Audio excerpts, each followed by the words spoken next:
Welcome to the 2020 Abandoned Mine Land Reclamation Awards, a presentation of the U.S. Department of the Interior, the Office of Surface Mining, Reclamation, and Enforcement.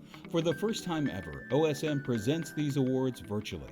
And now, here is OSM's Principal Deputy Director. Hello, and welcome to our awards program for 2020. I'm Lanny Urtis, and it's my pleasure to present this year's awards. Due to the worldwide pandemic, we will present the awards a little differently this year.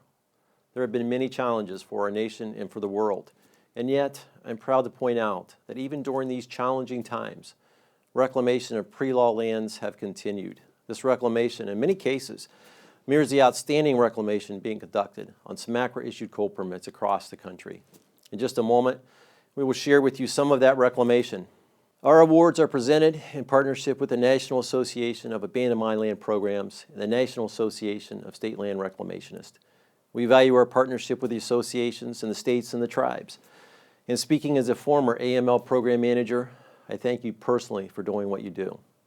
And now to the awards.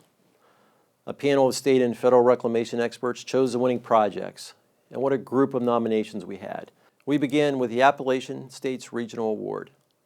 It's easy to see great reclamation when you see acre after acre of land transformed into prime farmland, public use facilities, or maybe an airport or recreational area. But sometimes it's the neighborhood level work that has the biggest impact on people's lives. We see that impact in this first award. It was just a crack in his lawn, the kind of thing most people would walk right by. And so did Dan Farrell as he mowed his grass on Ridgeway Drive. At first I didn't think too much of it until I started walking and following those a little bit, and I realized it was much bigger than I thought originally. Mr. Farrell says it rained a lot that year, and the crack kept getting larger. So large, he asked a friend to take a look, a friend who just happens to be a geotechnical engineer. He called me that night and said, Dan, you're right, it's a big problem. But there was some good news. The state decided the landslide came from an old underground mine, the exact problem the AML program is designed to abate. It was like a lifeboat almost, because when I realized how big an issue it was, or could be, you're not sure which way to turn. But when I realized that AML could help it, then we worked at it pretty hard, and it was a relief. Relief took the form of soil nailing. Workers installed 689 acres along a 3-foot by 3-foot grid, placed wire mesh over the face of the wall, and installed bearing plates to hold the anchors in place. The team added 6 inches of shotcrete across the entire grid, and the problem was solved. Or so they thought. 6 months later, in October, a second landslide hit Ridgeway Drive, this one near Stephen McDaniel's house. And it was bigger, threatening 8 more homes. And the homeowners were scared, and not just because of Halloween. Facing a much bigger challenge, the state installed a stone buttress to retain surface soils. Workers removed 6,000 cubic yards of spoil, built a series of drains to dewater the hillside, and created a new channel to convey water away from the site. The work took 6 months to complete, but people at Ridgeway Drive are much more secure, because, well, so are their home sites. A rapid response and an effective answer to a dangerous situation is why the judges chose West Virginia's project for a 2020 Abandoned Mine Land Regional Award. Normally, we would have representatives of the West Virginia program come to the front of the room to accept the award. But of course, 2020 is anything but normal. This year, we provided the winning states with their awards in advance and asked them to say a few words on video. Here's the West Virginia team. On behalf of the state of West Virginia, we thank you for being selected to receive the 2020 Appalachian States Award. Our next award winner is familiar to anyone in AML reclamation. This state has won AML awards in 6 out of the last 7 years. This year, the state tackled another recreational area affected by pre-law mine features and also worked with another state agency on the final product. Sugar Ridge Fish and Wildlife Area is no stranger to mine-related dangers. The latest effort to fix a myriad of problems in the refuge involved longwalls from the 1920s, water-filled pits, and acid mine drainage. The first threat, those highwalls, they were unstable and crumbling right above the pits. And the pits themselves? Engineers found they were connected by underground openings. The state tried pumping water out. When that didn't work, the only option was to fill the opening with dirt. We decided to go ahead and really hit it hard and push the dirt across the pit to try to seal that opening up. And we accomplished that by pushing with several dozers and getting it all sealed up there. But that caused another problem. They needed backfill material for the high walls. One side of the project had plenty of fill material, not enough on the other, which meant moving a lot of dirt over a county road. So we worked with the county and the landowner, property manager, and were able to move some of the dirt from the Buttermilk side over to the Whitney side. The final problem, acid mine drainage. Engineers believe the old haul road, constructed largely from coal refuse, and on-site spoil pits were the source of the AMD. Sugar Ridge is popular for fish and wildlife and recreation, so the AML team graded the high walls to form gentle slopes, treated the water for the AMD, and consulted with their sister wildlife agency on providing habitat. So the way the site was revegetated, with the trees and shrubs planted along the outside sloping area and the grassland plants in the center of it on the flatter area, it's going to create a nice secluded grassland opening that'll be great for waterfowl and game birds. The efforts to reclaim this AML site has not only made the area safer for the public, but also improved opportunities for hunting and fishing. A great example of reclamation and restoration, and this year's winner of a 2020 Abandoned Mine Land Regional Award. Indiana's team took some time out to provide us with their appreciation as well. I am Bob Jones, project manager for the Buttermilk High Wall Site 1820 project. This is Chris Hofstetler, the engineer, Peter Birch, our water quality specialist, Andy Ripley, our technical section supervisor, and Kit Turpin, our project management supervisor. And on behalf of our entire AML section in Indiana, we would like to thank you gratefully for this award for the reclamation of the Buttermilk High Walls and from the Office of Surface Mining and the Department of Interior. In past projects across the nation, we've seen a lot of unusual things happen. Unexpected frozen water lines at reclamation sites, underground mine fires far more extensive than first thought, roads thought to be well away from underground mine sites, but are later found to be directly above an open portal. The Western States and Tribes Award shows you just how unpredictable AML reclamation can be. But in this case, the reclamation team found something that looked, well, out of this world. Let's take a look. It looked like any other old mine site in need of reclamation, about 1,300 feet of dangerous high walls over 20 acres, in real need of fixing. But this typical-looking site held an archaeological treasure that no one could have anticipated. Abandoned in the 1950s, the Carrick mine spelled trouble for a number of reasons. It's just 2 miles from some popular recreation areas, and people can easily get inside. The landowners used it primarily for hunting and pasture land, but they realized the high walls were dangerous and that meant liability issues, and water quality was bad.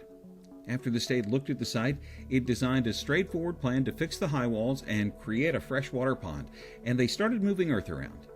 And then the flying saucer appeared. What are we looking at, Bruce? No pressure. It's medicine, go ahead. How old is it? About 55 million. 6 weeks. It made the trip all the way from the other side of the hill in the pit. The fossil, an incredibly old tree stump, was probably buried in sediment when a local river overflowed its banks. Mine workers apparently uncovered the saucer-shaped tree stump and left it in the sun decaying for years. The reclamation team removed and preserved the fossil and then took on a more high-tech approach. The state used CAD design drawings uploaded into earth movers to create the right shape for the backfill. Workers then dug a trench to expose seeps that led to pollution and installed about 300 feet of PVC piping to capture clean water from the coal seam. The team then built a small pond upstream, created a channel, and connected it to a second pond. They used riprap to control erosion during storm events. Then the county planted 800 trees and shrubs, including native species such as hackberry, nannyberry, buffaloberry, and American plum, species that can survive harsh, cold winters and hot, dry summers. Those shrubs and trees also provide food and shelter for wildlife. Eliminating safety and environmental hazards while creating a wildlife area created a substantial benefit to this local community of hunters and wildlife lovers. It's also why the judges chose North Dakota's project for a 2020 Abandoned Mine Land Regional Award. North Dakota's team was excited to receive this year's Western States and Tribes Award. See for yourself. Turning these abandoned, dangerous old mine lands into beautiful, healthy, environmentally clean properties is always a fun project. And this award, I think, really highlights the great work that our AML employees do every day for the people of North Dakota. We turn now to the Small Project Award, which can only go to a program that spends less than $1 million on the project and receives less than $6 million in AML funding annually. And again, we have a repeat winner in Alabama. This time they found themselves working to protect people and to help ongoing research. If the state had not taken action, the general public could have been endangered and scientists would have not had a portal for their important research. At first glance, this might be called humans versus nature, but in reality, it's a case of people loving nature too much. In the 1970s, a group of people convinced one of the South's oldest and most industrialized cities to create a nature preserve in the heart of town. Their aim, to stop urban development in a unique forested area. The old Ruffner Mountain mine produced iron ore from the late 1800s to the mid-1950s. Over time, the preserve it now hosts became one of the most popular hiking trails around, maybe too popular. By the 2000s, 30,000 people visited each year, some of whom also wanted to descend into the mine. We're an open facility to the public. People could wander in, get lost, injured, whatever else might happen. So there's definitely some safety concerns with these open portals. Refuge managers found evidence people had entered the mine in several locations. Visitors had even placed ropes inside to help climbers in and out. And it was clear things were getting out of hand. It's been a concern for 30-something years, and we still had not had a chance to close these mines or do something with it. State managers knew they could help, but not without specific permission to use AML funds. They asked for and got that permission. And then the refuge and state teams found another obstacle: bats. 600 tricolored bats, many of them suffering from white nose syndrome. White nose can kill bats, and especially when they're stressed, from things like humans entering their nesting areas. The secondary purpose of this was to salvage and save that bat habitat to keep people from disturbing bats, especially during the hibernation season. The solution was simple: build bat gates, which would allow researchers inside to treat the bats while keeping other nosy humans out. The research is ongoing. And so we were able to test out some of the efficiencies of some different treatment options to figure out what can be done to slow or reduce the spread of white nose and bats. Minimal in size and cost, but a major achievement to protect humans and nature, and the winner of the 2020 Abandoned Mine Land Small Project Award. As many of you know, Alabama won in 2019 for its efforts to contain and extinguish a number of underground mine fires near a small town. This is their second consecutive win. Let's hear from Alabama. Greetings from Birmingham, Alabama. On behalf of the Alabama Department of Labor Abandoned Mine Land Program, we are honored to receive the 2020 OSMRE National Small Project Reclamation Award. Special thanks to our friends and partners at Ruffner Mountain for their support and cooperation. Thank you. Now it's time to honor our National Award winner. We honor a project that became the entire focus of a small Pennsylvania town. People living there realized that the mine-related problems looming above the town could kill off the small community. And in contrast, cleaning up the problem could mean a new life for the town. That life and death analogy became all too real. Let's take a look. Raymond, Charles Plummer. In the 8+ years he served as mayor, Ray Plummer wanted just one thing for his little town: that someone would remove a 900-foot-high coal waste pile from above.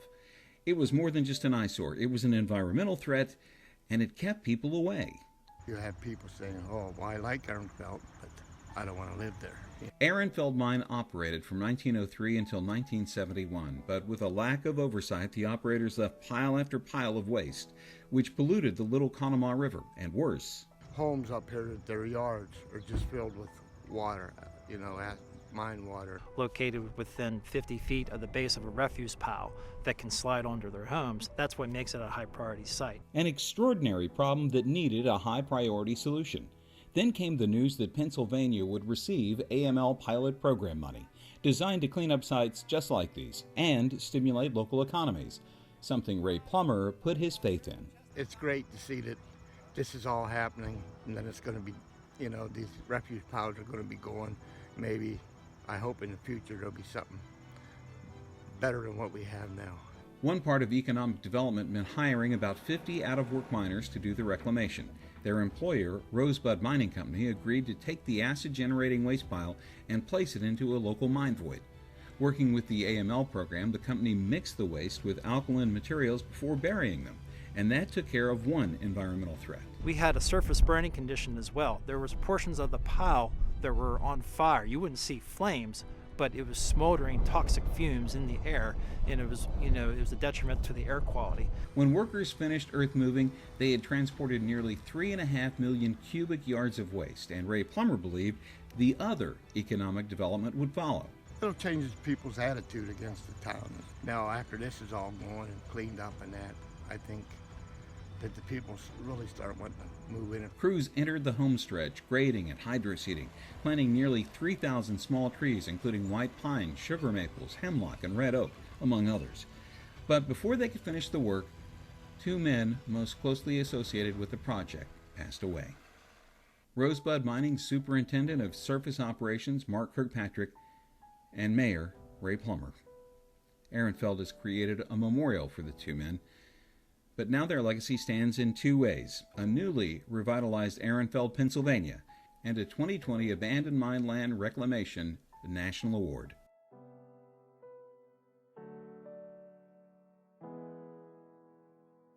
This project has a couple of other distinctions. This is the first AML pilot project in the nation. It is also the first pilot project to win the AML award, and yes, we expect to see more. But it has one other distinction. For the first time in memory, and perhaps in history, this was a unanimous selection as a national award winner. All of the judges agreed that this was the most distinctive project in the nation. Let's hear from Pennsylvania. The Commonwealth of Pennsylvania's AML program is honored to accept OSM's 2020 National Abandoned Mine Reclamation Award for the Ehrenfeld Coal Refuse Pile Remediation Project. We would like to acknowledge the many AML program staff and other project partners who contributed towards the successful completion of the project.